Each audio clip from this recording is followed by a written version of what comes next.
Tentang menggapai ridha Allah dengan berbakti kepada orang tua. An Abdillahi bin Umar radhiyallahu anhu an Nabi sallallahu alaihi wasallam qala ridallahi fi ridal walidaini wa sakhatullahi fi sakhatil walidaini. Akhrajahu Tirmidzi wa sahahahu Ibnu Hibban wal Hakim. Dari Abu Hurairah bin Umar bin Amr radhiyallahu anhu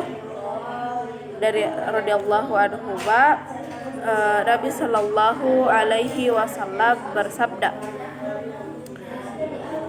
ridha Allah tergantung kepada ridha orang tua dan murka Allah tergantung pada murka orang tua.